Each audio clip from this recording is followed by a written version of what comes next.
प्रभु यीशु मसीह के नाम में एक बार फिर से आप सबको जय मसीह की। मैं विश्वास करता हूँ कि आप प्रभु यीशु मसीह की आशीषों का अनुभव कर रहे हैं, और आपका धन्यवाद भी करता हूँ कि आप हमारे इन वचनों को भी सुन रहे हैं और हमें उत्साहित कर रहे हैं। आपका बहुत बहुत धन्यवाद। प्रभु यीशु मसीह की सामर्थ, परमेश्वर की सामर्थ के ऊपर हम लोग इन दिनों चर्चा कर रहे हैं, और उस चर्चा में हम लोग आज हमारे पांचवें इस टॉपिक पर हैं, जिसमें हम लोग प्रभु यीशु मसीह के अधिकार, परमेश्वर के अधिकार पर बात करेंगे, और उसके एक अलग क्षेत्र पर हम लोग आज बात करने वाले हैं। हमने परमेश्वर के अधिकार के कई क्षेत्रों पर हमने विचार किया है। हमने सृष्टि पर परमेश्वर के अधिकार पर बात की, हमने शारीरिक दुर्बलता के क्षेत्र में परमेश्वर पर परमेश्वर के अधिकार के बारे में बात की। हमने कई क्षेत्रों को देखा, और आज हम लोग जिस क्षेत्र के बारे में बात करने वाले हैं, जिस विषय के बारे में बात करने वाले हैं, वो है परमेश्वर का दुष्ट आत्माओं पर अधिकार। दूसरे शब्दों में कहें, आत्मिक शक्तियों पर परमेश्वर का अधिकार। मरकुस रचित सुसमाचार उसका पहला अध्याय, उसके 25 और 27 पद को जब आप पढ़ते हैं तो वहां पर लिखा है, यीशु ने उसे डांट कर कहा, चुप रहे और उसमें से निकल जा। तब अशुद्ध आत्मा उसको मरोड़कर और बड़े शब्द से चिल्लाकर उसमें से निकल गई।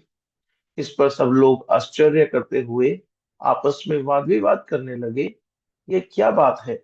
यह तो कोई नया उपदेश है।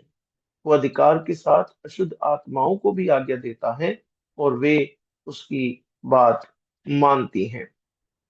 तो इसी विषय पर, इन्हीं वचनों से आज हम लोग बात करने वाले हैं। बहुत बार ऐसा होता है कि हम हमारे जीवनों में या हमारी कलिसियाओं में हम ऐसे अनुभवों से होकर जाते हैं जहां पर दुष्ट आत्माओं का बड़ा प्रभाव होता है।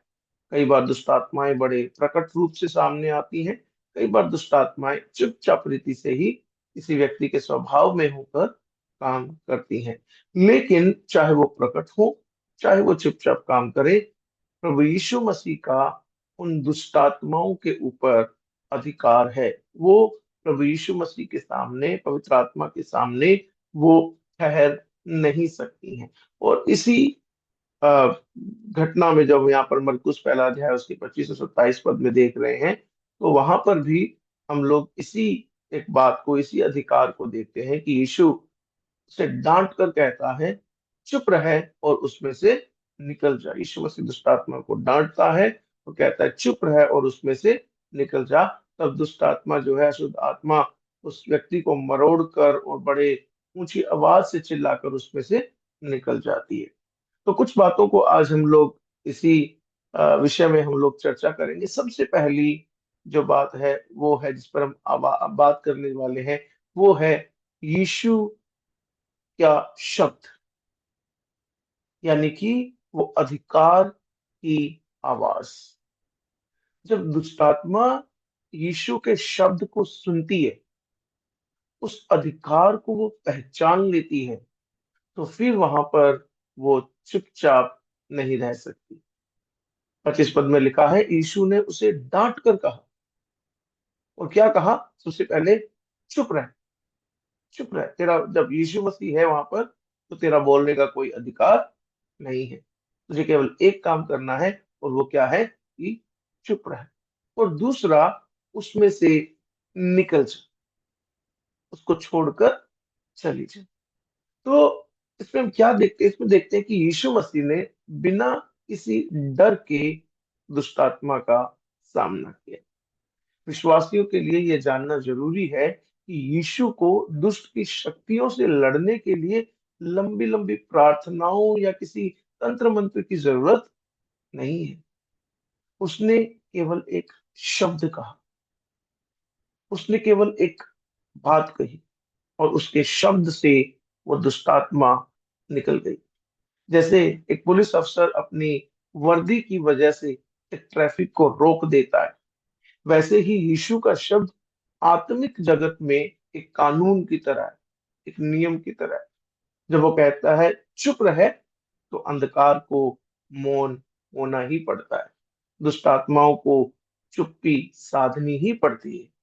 कल्पना कीजिए, आप एक अंधेरे कमरे में हैं।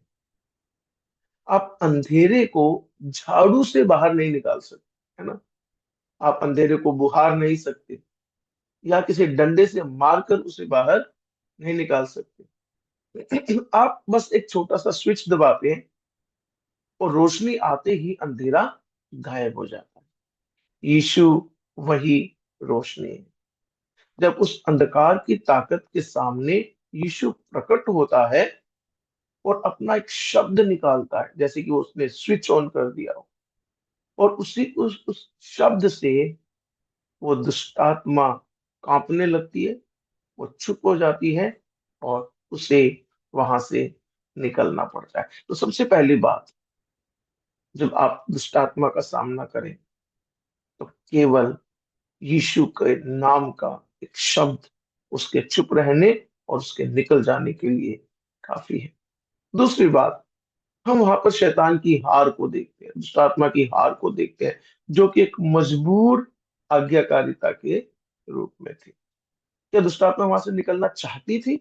नहीं, नहीं निकलना चाहती थी, लेकिन उसे मजबूरी में यीशु की बात को मानना पड़ा। क्यों? क्योंकि उसके पास यीशु के शब्द के आगे अधिकार नहीं था कि वो वहां पर बनी रहे। उसके अधिकार के आगे वो टिक नहीं पाई। 26 पद में लिखा है, तब अशुद्ध आत्मा उसको मरोड़ कर और बड़े शब्द से चिल्लाकर उसमें से निकल गई। छुटकारा निश्चित है।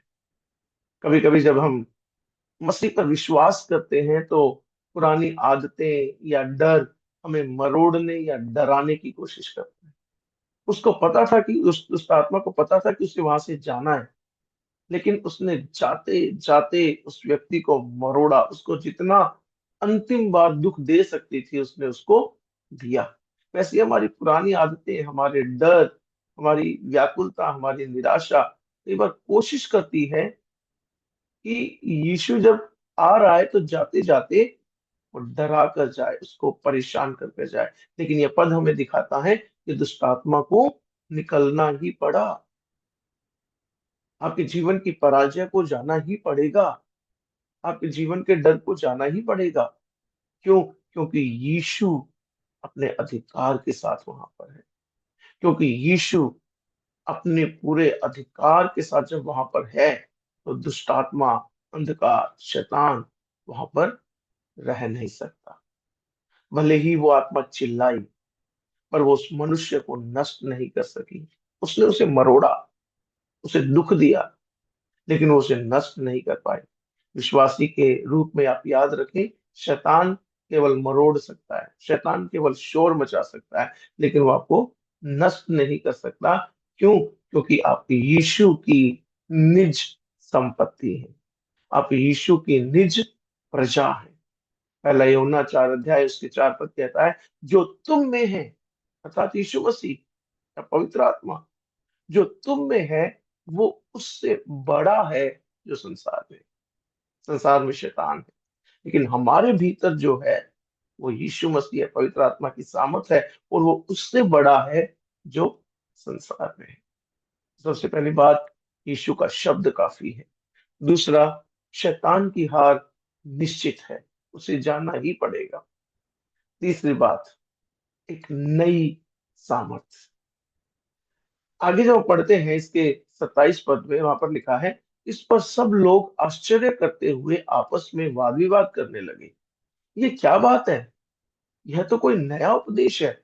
वो अधिकार के साथ अशुद्ध आत्माओं को भी आज्ञा देता है और वे उसकी आज्ञाएं मानती हैं। यीशु ने केवल बातें नहीं की, बल्कि अपनी सामर्थ को प्रकट किया, अपने अधिकार को प्रकट किया। अब तक लोगों ने केवल बातें सुनी थी, फरीसियों की बातें, सदूकियों की बातें, इधर उधर की बातें।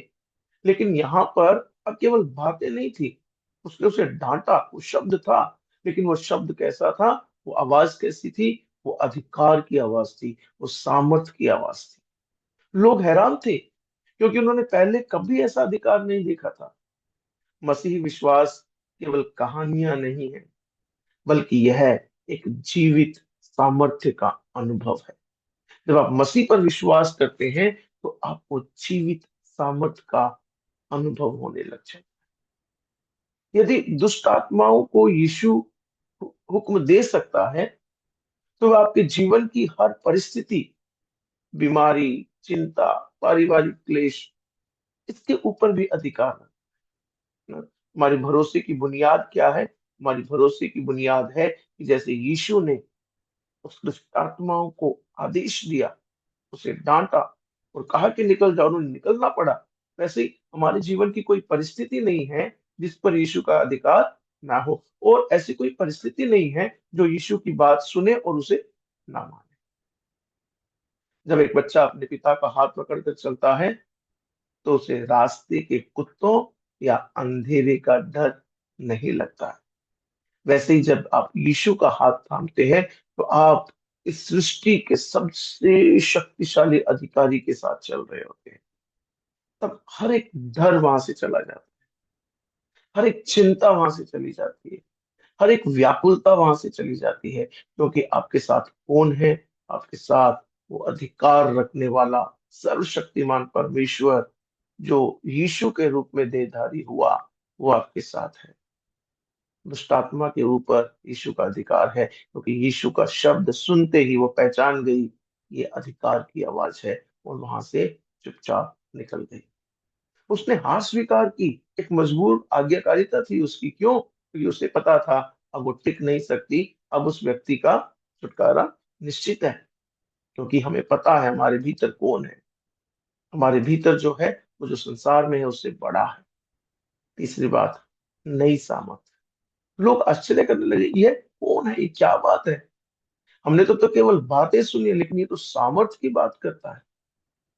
क्योंकि यीशु के अंदर सामर्थ है, और वही हमारे भरोसे की बुनियाद है। इसलिए यीशु पर विश्वास करने वालों के रूप में हम क्या करें? हम डर को त्याग दें, वचन को हथियार बनाएं। यदि आपको रात में डर लगता है या पुराने बंधनों का अनुभव होता है तो यीशु के नाम को पुकारे। वो सामर्थी नाम है जो शत्रु का मुंह बंद कर देता है। वचन को हथियार बनाए। जैसे यीशु ने वचन से चंगा किया, ऐसे आप भी बाइबल पढ़े। वचन आपकी ढाल है। तीसरा, संगति में बने रहें, अकेले ना रहें। कलीसिया और प्रार्थना सभाओं में जुड़े ताकि आपका विश्वास और अधिक मजबूत हो जाए। प्रियो, आज का ये वचन हमें आश्वासन देता है कि हम किसी कमजोर परमेश्वर के पीछे नहीं चल रहे हैं। यीशु मसीह के पास वो अधिकार है कि वो आपके जीवन के हर तूफान और हर अंधकार को शांत कर सकता है। बस विश्वास रखें और उसके नाम में अधिकार प्राप्त करें, उसके अधिकार में चले, क्योंकि उसके पास आत्मिक शक्तियों के ऊपर अधिकार है, उसे दुष्ट आत्माओं के ऊपर अधिकार है। अगली बार जब आपका सामना किसी दुष्ट आत्मा से हो, यीशु के अधिकार से उसे डांटे, यीशु पर विश्वास रखते हुए उसे डांटे, यीशु के शब्दों का इस्तेमाल करते हुए उसे डांटे, और सामर्थ यीशु वहां पर प्रकट करेगा। परमेश्वर आपको बहुत आशीष दे। आमीन।